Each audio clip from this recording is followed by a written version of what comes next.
টং পড়া টিনের বেড়ার কাঁচা মাটির ঘরটাকে কিভাবে হাতে 1 ঘন্টা সময় নিয়ে পুরোটা লেপে নিলাম।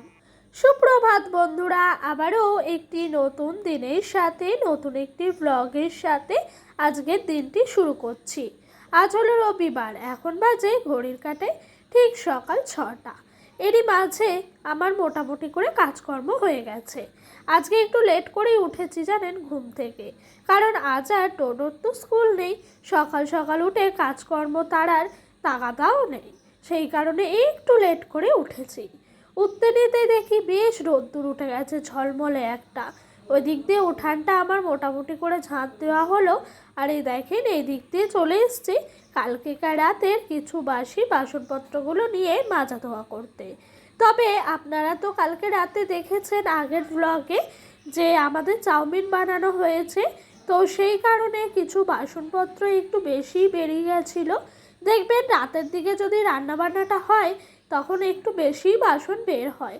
তাই এই কটা বাসন বেরিয়েছে বলে হাতে একটু বেশি করেই সময় নিয়ে মাজা ধোয়া করলাম। আর জানেন তো আমাদের কুয়োর পাড়ে আসলে না এত মশা, কি বলবো আপনাদেরকে, মশাই মনে হয় যে তুলে নিয়ে পালায়। যাই হোক, মশা কামড়ালেও কাজ তো আর ফেলে রাখলে হবে না বলেন, কাজ তো সারতেই হবে। আপনাদের সঙ্গে গল্প করতে করতে এদিক দিয়ে আমার বাসনগুলো মোটামুটি মাজা ধোয়া হয়ে গেল। এরই মাঝে ঘরে নিয়ে গিয়ে রেখে আসি।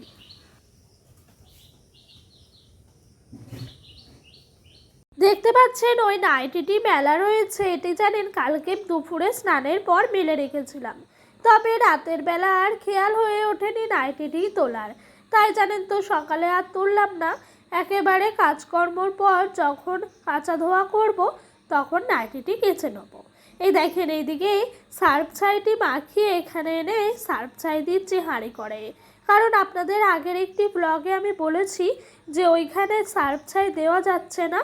কেন জানেন তো, ওই জায়গাটা পুরোপুরি নোংরা হয়ে গেছে, আর কোথায় হাঁড়ি রাখবো বা কোথায় কড়াই রাখবো, সেই কারণে আমি এখানে নিয়ে এসে হাঁড়ি আর কড়াইয়ে কদিন ধরে সার্ফ ছাইটি দিয়ে দিচ্ছি।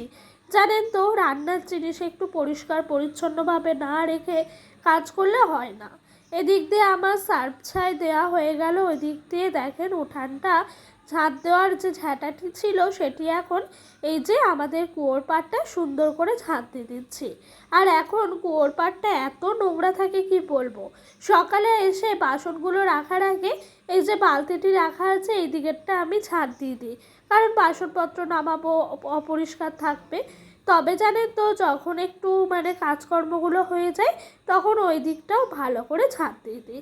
এদিক দিয়ে ঝাঁটাটা ধুয়ে ভালো করে পরিষ্কার করে এখানেই এখন আপাতত এই দেখো গাছের মধ্যে কিরকমভাবে গাব হয়েছে, আর এই গাবগুলো খেয়ে খেয়ে পাখিতে ছিপড়েগুলো ফেলে।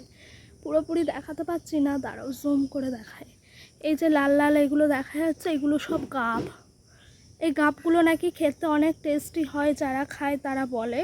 তবে আমার একটু ভাল লাগে না খেতে। আর বাড়িতেই হয় গাছটাতে, তবে জানেন তো বাড়িতে সেরকমভাবে কেউ খায় না, শাশুড়ি মা শ্বশুরমশাই খায়। তবে বলছে এই গাছটা ভবিষ্যতে কেটে দেবে, না হলে কি করে দেখেন বাদুড়ে খেয়ে খেয়ে। এই যে গাবগুলো, এই যে এইগুলো হলো গাব গাছের বীজ, এগুলো বীজ। আর এই যে এগুলো দেখা যাচ্ছে গোল গোল, এগুলো হলো ছিপড়ে। আর দাঁড়ান আপনাদের আমি গাবটি দেখাই কাছ থেকে। এই যে এটি হলো গাব, আর হাত দিয়ে দেখালাম না। এখানে আছে এরকম, এই যে সব পাখিতে খেয়ে খেয়ে ফেলেছে, পিঁপড়েতেও খায়, ওইদিকে অনেকগুলো আবার পড়েও। আর পুরো জায়গাটা এই গাবের এইগুলোতেই পুরো ভর্তি। এই যে কুয়োর ওপরে যে ঝাঁপটি দেওয়া থাকে এর মধ্যেও প্রচুর পড়ে থাকে। আজকে সকালে আমি আগে ঝাঁপ দিলাম, একদম নোংরা, ভাল লাগে না। তবে এই জায়গাগুলো ঝাঁপ দেওয়া খুব অসম্ভব। এখন অনেকক্ষণ সময় পার হওয়ার পর এসছি আবারও ভিডিওটা নিয়ে। জানেন তো এই যে ডোয়াগুলো আছে না, এগুলো একদম ভেঙে যাচ্ছে, তার সাথে ল্যাপা পোচা হচ্ছে না বলে কেমন দেখতে লাগে। তবে ল্যাপা পোচা করি না এটার জন্য, যে লেপলেই তো ঝমঝম করে বৃষ্টি চলে আসে আর সব ধুয়ে নিয়ে চলে যায়। তো আর কি করব, লাস্ট অবধি না পেরে সকালে কাজকর্ম হওয়ার পর রান্নাবান্না হয়েছে। এখন ভাবছিলাম একটু বসেই আছি, ওই 10-15 মিনিট মতো। তো আমি ভাবছি শুয়ে বসে না থেকে একটু কাজে লাগি। তো এই দেখেন এই দিক দিয়ে আমি কিন্তু আমাদের এই ভাঙাচোরা টিনের বেড়ার মাটির ঘরটি সুন্দর করে লেপে নিচ্ছি। জানেন তো মাটির ঘরের সৌন্দর্য কিন্তু এই লেপা পোছার মধ্যেই থাকে। যত সুন্দর করে আপনি লেপা পোছা করবেন ততই যেন সৌন্দর্যটা বাড়ে। তবে এখন বর্ষাকাল, সেই কারণে মাটি ভীষণ আলগা হয়ে গেছে, একটু টাচ হলে এরকমভাবে খাবলা খাবলা হয়ে পড়ে যাচ্ছে। আর সেই মাটিগুলোই কিন্তু এভাবে কাদা দিয়ে প্রথমে ভরাট করতে হচ্ছে, তারপরে ভালো করে লেপতে হচ্ছে, না হলে জায়গাগুলো গর্ত গর্ত থেকে যাচ্ছে। ওই দিক দিয়ে আমার লেপা পোছা পুরোপুরি বাড়িটি কমপ্লিট হয়ে গেছে। এই দেখেন এই দিক দিয়ে এসছি দুপুরে রান্না বান্না করতে। আজ দুপুরে রান্না হবে উচ্ছে দিয়ে, আলু দিয়ে, সর্ষে দিয়ে চচ্চড়ি। এটি কে কে খেয়েছেন অবশ্যই জানাবেন। তবে আমার শ্বশুরবাড়িতে কেউ কখনো খায়নি, আজ করলাম। একটু বেশি করেই তেল দেবেন, রসুন, শুকনো লঙ্কা ফোড়ন। তার সাথে জানেন তো উচ্ছেটা আর আলুটা লম্বা লম্বা করে কেটে ভালো করে ভেজে নেবেন। তার আগে বেটে রেখে দেবেন সর্ষে এবং কাঁচা লঙ্কা। দেখবেন দুর্দান্ত লাগে এরকম একদম শুকনো শুকনো করে করলে পরে। সত্যি বলতে আমার ভীষণ ভাল লাগে জানেন এটি। বিশেষ করে শীতকালের দিনে খুব ভাল লাগে বাসি ভাতের সাথে এরকম সুন্দর একটা তরকারি। তবে আজকে ডোডোর বাবা 500 মতন মাংসও নিয়ে এসছে জানেন। আজ মাংস আনার কোনো ঠিকঠাকই ছিল না, কারণ কি জানেন তো, আজ হলো রবিবার, কালকে সোমবার, মানে শ্রাবণ মাসের 2য় সোমবার। তবে আমি তো আর করতে পারি না, তাই একটু নিরামিষ খাওয়ার চেষ্টা করি। তো ওই আর কি, নিরামিষের জন্যই করা হচ্ছিল না। আমাদের আগে জানেন তো রান্না হলে আগের দিন পরের দিনের তরকারি থেকে যেত। তবে আজকে 500 মাংস এনেছে আর বলেছে অল্প করে করবা, যাতে করে দুপুরে খেয়ে একটু থাকে, রাতের বেলা আমরা খেতে পারি। সেই রকমই করেছি। আর এই দেখেন আমার সোনা বাবা এসছে চিকেন কষা নিতে। তবে ওর ভীষণ গরম লাগছে, নিতেই চাইছে না। তো তারপরে আমি আর দিলাম না, রেখেই দিয়েছিলাম, ও দাদু এসে নিয়ে গেছে। এই দেখেন আপনাদের সঙ্গে গল্প করতে করতে এরই মাঝে রান্নাবান্না হয়ে গেছে। আর প্রথমে হাঁড়িটি ফ্যান ঝরাতে দিয়েছিলাম এখানে, হাঁড়িটি এখন তুলে নিচ্ছি। আর ফ্যানটাও সুন্দরভাবে ঝরে গেছে। জানেন তো আমি না প্রত্যেক দিন এরকম করে অনেকটাক্ষণ উপর দিয়ে রেখে দিই, যাতে করে ফ্যানটা একটু বেশিই ঝরে যায়। আর এই দেখেন এই দিক দিয়ে দুপুরে খাওয়া দাওয়া করতে এসেছি। ভাতগুলো দেখে একটু এলোমেলো লাগছে বটে, তবে কি বলেন তো, ওই যে ডোডোর বাবার জন্য একটু বেশি করে নিয়ে এসেছিলাম, ডোডোর বাবাও খেলো। আর এইখানে যা আছে অবশিষ্ট আমি খেয়ে নেবো। আর জানেন তো আমি না প্রত্যেক দিনে ভিডিওর জন্য একটু মেখে মেখে সুন্দর করে খাই। তবে ডোডোর বাবা বলছে তুমি এটা কেন দেখাও, তুমি যেভাবে খাও সেটাই সবাইকে দেখাও। তো আমি না এরকম করেই খাই জানেন, একটু বেশ চটকে মেখে আমার বেশ ভাল লাগে জানেন। তো এই দেখেন এই দিক দিয়ে কিন্তু আমি মাংসর ঝোলটাও মেখে নিচ্ছি। আর জানেন তো 500 মতো মাংস আনা হয়েছে। তবে 500 মতো মাংসতে আমাদের বাড়ির সকলের হয় না, ছেলেরা 3-4 পিস করে খায়, আমি আর শাশুড়িমা 1 পিস কি 2 পিস খাই। এই দেখেন ঘরের সামনে কি ভয়ঙ্কর দৃশ্য, এটি হলো জোক। আমার যে দেখে কি ভয় লেগেছে, আর দেখেছি আমি।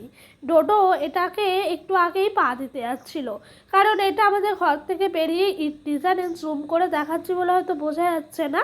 আর আমি না দেখেছি জোকটা এরকম করে উঠছে বেয়ে বেয়ে। তো আমি তাই ডোডোকে বলছি বাবা জোক মনে হয়, ও তো ভয়ে লাফ মেরে এসছে। আর এই জোক যে কতটা খতরনাক সেটা আমি আপনি সকলেই জানেন। আর দেখেন কিভাবে জোকটা যায়। তো তারপরে ডোডোর বাবাও ছিল, আনছি তারাও একটু আমি ভিডিও করে নিই। অনেক বন্ধু আছে যারা চেনে না এই জোক জিনিসটা, চিনে। আর ও ওই দেখেন লবণ দিয়ে দিল, আর কিন্তু নড়তে পারবে না, ও ওইখানেই শেষ হয়ে গেছে। আমাদের বাড়িতে এখন খুব জোকের উৎপাত দেখা যাচ্ছে জানেন এই বছরটাতে, অন্য বছর এর থাকে না। তো সত্যি কথা বলতে আমি যখনই যেখানেই যাই না কেন একটু লাইটটা জ্বালিয়ে যাই। এই দেখেন খাওয়া দাওয়ার পর ডোডোকে একটু ঘুম পাড়িয়েছি, ঘুম পাড়ানোর পর আমি উঠলাম, উঠে এই জায়গাটি একটু পরিষ্কার করে নিচ্ছি। প্রত্যেক দিন আমার সময় হয়ে ওঠে না এই জায়গাটা পরিষ্কার করতে। তবে 2-3 দিন পর পর আমি কিন্তু এই জায়গাটা সুন্দর করে পরিষ্কার করি। গাছের পাতাগুলো যেগুলো নষ্ট হয়ে যায়, শুকিয়ে যায়, সেগুলোকে কিন্তু আমি ফেলে দিই ভেঙে ভেঙে, আর গাছের গোড়ায় জল দিই।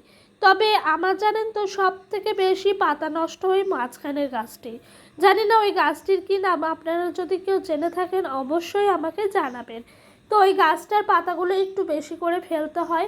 এই দেখেন আজকেও কিন্তু শুকনো পাতা রয়েই গেছে, সেগুলোকে এখন একটু পরিষ্কার করে নিচ্ছি। আচ্ছা চলেন তো এই গাছটি পরিষ্কার করতে করতে আপনাদের একটি সুন্দর কমেন্ট পড়ে শোনায়। তো অসীমা দিদিভাই আমাকে বলেছেন, পিউ খুব সুন্দর তোমার ঘর বিছানা, একদম টিপ টপ, দেখলে চোখ জুড়িয়ে যায়। তুমি খুব পরিশ্রম করো, খুব ভালো থেকো তোমরা। সত্যি কথা বলতে জানো তো, এই সারাদিন পর যখন একটু বিছানায় শুই না, সেই জায়গাটায় যদি একটু পরিষ্কার পরিচ্ছন্ন না থাকে তখন মনে হয় যে ভালোই লাগে না। আর বিয়ের পর আমাদের মেয়ের কাছে দেখবে ঘোরা ফেরা এগুলো ততও শান্তি লাগে না।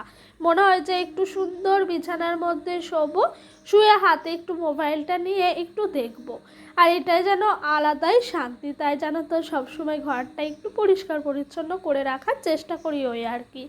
অনেক ভালোবাসা তোমাকে জানো দিদিভাই, তোমরাও অনেক ভালো থেকো ঈশ্বরের কাছে আমিও বলি। সকলেই সুস্থ থাকুক, ভালো থাকুক, সকলেই সুস্থ থাকুক। যাই হোক, সুন্দর একটা কমেন্ট পড়লাম। আর এই দেখো আমার আঙুলের অবস্থা, ঘর লেপার সময় আমার আঙুলে না কিসে কামড়ে দিয়েছে, আর এখন যত রাত হচ্ছে আঙুলটা কিন্তু পুরোপুরিভাবে ফুলে যাচ্ছে, আর একটু জ্বালাও করছে, হালকা চুলকাচ্ছে, কেমন যেন হচ্ছে সব মিলিয়ে মিশিয়ে। তবে আমি শ্বশুরমশাইকে বলি, উনি বলছে বিছে টিছে ছিল নাকি দেখেছো। তো সত্যি কথা বলতে কিসে কামড়ালো কে জানে। যাই হোক, ওই দিক দিয়ে ডোডোর বাবা আজকেই কমপ্ল্যানটি নিয়ে এসছে। বেশ কিছুদিন ধরে ডোডোকে জানেন তো প্যাকেট প্যাকেট কিনে এনে খাওয়ানো হতো। সত্যি বলতে খুবই খারাপ লাগতো, মনে হতো কবে যে আনবে ওর বাবা, আনলে একটু ভালো হবে। তবে আজ এনে দিয়েছে। আর দেখেন জামা কাপড়গুলো একটু গুছিয়ে নিলাম। জানেন তো যখন না ভাল লাগে না তখন না নিজে একটু করে সুন্দর সুন্দর গান চালিয়ে কাজকর্মগুলো করে নিই। যাই হোক, ওইদিকে আমার কিন্তু গোছানো হয়ে গেল। আর এই দেখেন এই দিক দিয়ে আমি কদিন ধরেই ভাবছি এই জায়গাটা সুন্দর করে পরিপাটি করব। তবে আজকে একটু সময় পেয়ে নিয়েছি, মানে বের করেই নিয়েছি আর কি, এই জায়গাটা পরিষ্কার করার জন্য। প্রত্যেক দিনই 1000 বার অন্তত এই জায়গাটায় হাত দিই। সেই সকালবেলা ঘুম থেকে উঠে থেকে এই জায়গাটা পরিষ্কার পরিচ্ছন্ন করি, এটা ওটা রাখি, এগুলো করতে করতে জায়গাটা কতটা এলোমেলো হয়ে যায়। আবার কদিন ধরে দেখছি এই জায়গাটার মধ্যে বেশ কিছুটা ধুলোও পড়েছে। তাই দেখেন এই জায়গাটা থেকে সমস্ত জিনিসগুলো আগে নামিয়ে নিলাম, তারপরে কিন্তু এই ন্যাকড়াটা দিয়ে ভালো করে এটা মুছে নিচ্ছি। তবে এটাকে র্যাকই বলে, আমিও র্যাক বলছি। আর এই যে এই ওপরে এগুলো আছে না, এগুলো ভালো করে পরিষ্কার করছি। ডোডো যখন আরেকটু ছোট ছিল জানেন তো, এগুলো খালি খুলে খুলেও খেলা করতো। কত যে হারিয়েছে, আবারও পেয়েছি, ঘরেই হারিয়েছে অবশ্য, বাইরে না। তারপর আবারও লাগিয়েছি, কখনো দেখতাম উঠোনে পড়ে রয়েছে, কখনো দেখছি পায়ে পায়ে যাচ্ছে। তবে দেখেন বড় হয়ে গেছে, এখন কিন্তু আর এগুলো ভুলেও ধরে না। সত্যি কথা বলতে জানেন তো, বাচ্চারা যখন ওদের নষ্ট করার সময়, খেলার সময় তাদেরকে খেলতে দেন, নষ্ট করতে দেন। কারণ কি বলেন তো, একদিন আপনি ঘর গোছাতে পারবেন, তবে বাচ্চাটি ছোট থাকবে না। জিনিস অনেক সঞ্চয় করতে পারবেন, তবে এই বাচ্চাটি কখনোই সেই ছোটোবেলার মতো আর নষ্ট করবে না। তাই সময় থাকতে সমস্ত জিনিসের মূল্য দিতে হয়। এই ধরেন না কেন, ডোডো ছোট ছিল, মনে হয় যে ও বাবা ওইটা কি ভালোই না ছিল সেই সময়টা। তবে এখন বড় হয়ে গেছে, এখন আর কিচ্ছু করে না, একটু অন্যভাবেই জায়গাটা আজ গুছিয়ে নিলাম। কেমন লাগছে অবশ্যই আমাকে বলবেন। এরই মাঝে অনেকটা সময় পার করে ফেলেছি, এখন বাজে রাত্রি 11টা। ডোডোর বাবা এলো, ডোডোর বাবাকে ভাত দিলাম, খেয়ে নিয়েছে। আর এই দেখেন আমি এদিক দিয়ে এক বাটি মুড়ি মাখিয়েছি তো খাবো বলে। তো এটাই আজ